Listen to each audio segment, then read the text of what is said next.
Mr. Chair, Mr. Senator, President and President,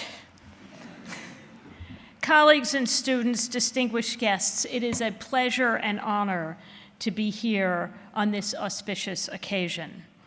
The Hertie School has made remarkable progress in its short life.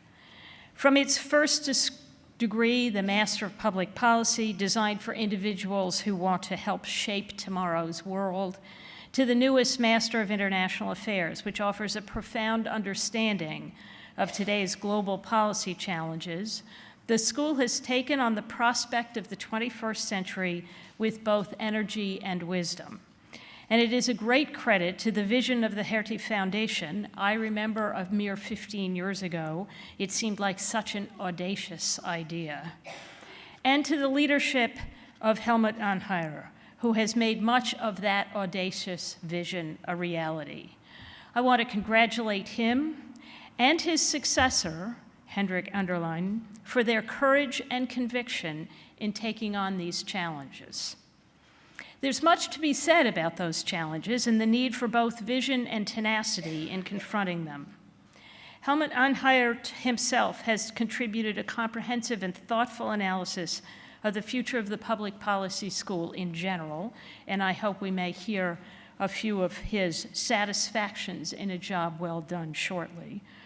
And as you will learn, Hendrik Anderlein has thought deeply and wisely about what the Hertie School will do to meet the tests of the coming years.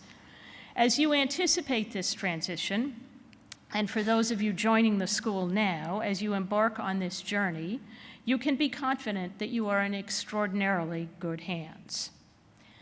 Ours is a world of disruptive innovation. There was a time at the dawn of the public policy school about 100 years ago when tradition was powerful and the correct policies seemed rarely ambiguous. All that was needed was better administration. Public policy schools were to provide efficient administrative processes and skilled administrators. Then, with the unleashing of mid-century high modernist ambitions, policies themselves were to be invented, designed, and developed. We would end war, remember the Kellogg-Briand Pact? We would eradicate inequality, remember the promise of socialism? And eliminate poverty, remember Lyndon Johnson's war? And conquer space, remember Sputnik? All we needed was well-constructed plans, and we could do anything. Policy schools were to envision the schemes and provide the skilled professionals to design and implement them. That era of limitless optimism has slowly receded. As command economies faltered and high-tech mega projects went awry, we began to lose confidence in well-constructed plans, or even plans of any kind at all. We were no longer sure we knew all that was needed. At the same time, teenagers in garages and university dormitories who seemed to have no plan, only time and a bit of unruliness, tinkered and fiddled their way to changing our world, from Microsoft and Apple to Google and Facebook. Yet, yes, of course, the internet itself is a product of American high modernist military industrial complex, and the founders of Apple and Google and Facebook were all beneficiaries of good public high schools. But they were nonconformists just at a time when conformity itself seemed to be coming to a dead end. The rules, it appeared, were for fools. We've now lived more than 2 decades in a world in which disruption has reigned supreme, and rules and norms and conventions and increasingly even laws are suspect. We admire creative destruction. We advocate dismantling the regulatory state. We celebrate revolutions, at least if they're far away.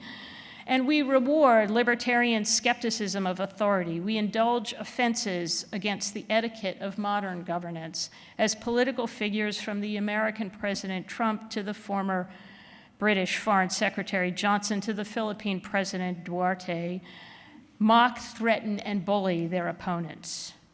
But as I am sure everyone in this room agrees, rules are essential to human society. Whether in the smallest families or the vast international community to which we so often appeal today, there is a need for norms and conventions and laws to govern our interactions.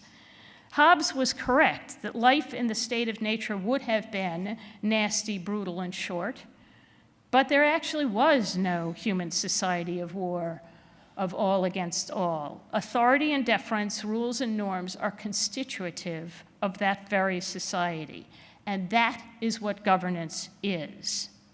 So where does that leave public policy schools? As important sites in which to both uphold the importance of rule-based policy as a principle and to challenge the specific rules that prevail today. Defending the importance of rules and conventions, of the essential role that governance plays in making our social lives possible, does not require that we defend any particular rules and conventions. In the current climate, it may require, in fact, that we rethink and amend particular ways we've approached the world. We need to be careful to make the distinction. Let me give you quickly 2 examples to illustrate the difference. Let's look at the governance of modern information and communication technologies. We've been celebrating the staggering access to information, the remarkable speed of transactions, the almost frictionless communication these technologies have enabled.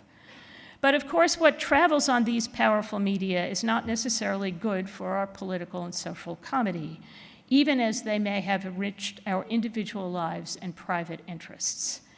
After all, this technology is also used to spread falsehoods, mobilize mobs, provoke violence, and threaten the peace and security of millions of people. Facebook was repeatedly asked to delete incendiary posts across South Asia, only to claim fidelity to free speech, as riots claimed Muslim lives in Sri Lanka and violence against Rohingya broke out in Myanmar. Today, in Libya, Facebook warriors routinely pinpoint opponents for attacks by rival militias.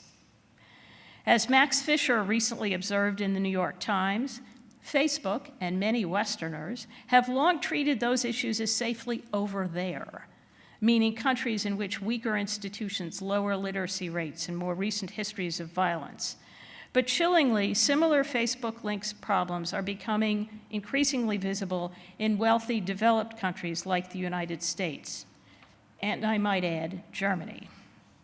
Fake news, incendiary posts, online bullying, and provocations to violence require rules. As Fisher put it, when does speech become unsafe? When can it be limited? And perhaps most importantly, should those decisions be up to a private company at all? Good questions. There need to be rules to govern digital communication, but, and this is important, they do not need to reflect the traditional and overwhelmingly Anglo-Saxon normative commitments to expansive free speech or our abiding faith in the free market. The Hertie School of Governance is a perfect place to debate not whether rules should obtain, of course they should, but which rules. How should the world, our beloved international community, address the urgent need for new rules to govern the unstoppable mobility of ideas, information, and misinformation? And that suggests my second arena in which what happens over there in countries with weaker institutions, lower literacy rates, and more recent histories of violence may also tell us more about the need for new rules than we acknowledge. While we celebrate the accelerating mobility of ideas across these information and communications technologies, and of capital, applauding increasing foreign direct investment, growing sovereign wealth funds, multiplying international financial transactions, we shrink before the mobility of labor, that is, people. Much of the fake news and conspiracy peddling is about ethnic minorities, refugees, migrants, and other social groups that threaten the ascendancy of a dominant majority. But just who are these minorities, these migrants? Or put differently, how do we define difference, and particularly deserving and undeserving difference?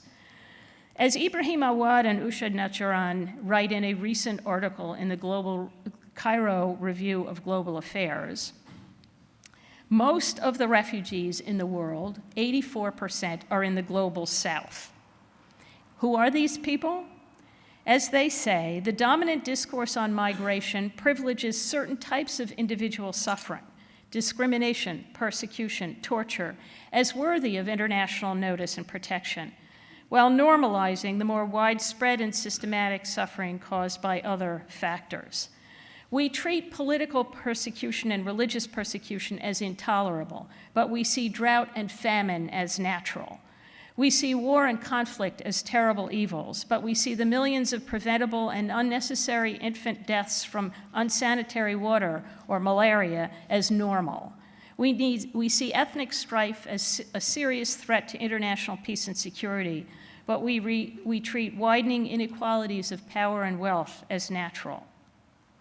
It is unlikely that the costs of our willful refusal to consider why people move will be borne only in the global South.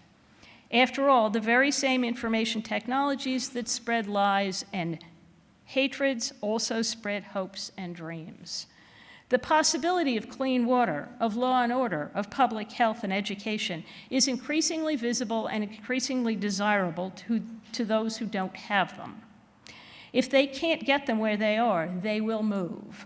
Or the bacteria and germs, the bludgeons and bombs, the resentment, anger that fester where such simple features of a decent life are absent will move to infect our placid world. Mere refusal, building walls, bribing human traffickers, insulting people from what Trump calls, excuse me, shithole countries, will not work. We need new rules, new categories of person, new conceptions of rights and citizenship to manage the unstoppable mobility of labor. Here again is where the policy schools really matter. We must ensure that the prospect of decency is available to all. The rules of the games we play now are obviously inadequate, but that does not mean that a world without rules would be better or even possible.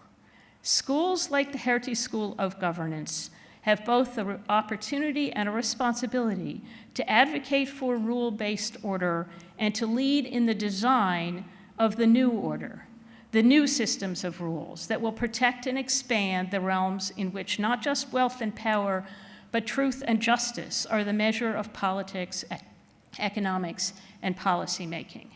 Whether in digital governance or international security, changing conceptions of rights and democracy, economic sustainability, Hertie promises to play a pivotal role in reimagining the challenges, designing the policies, and staffing the administration of the 21st century.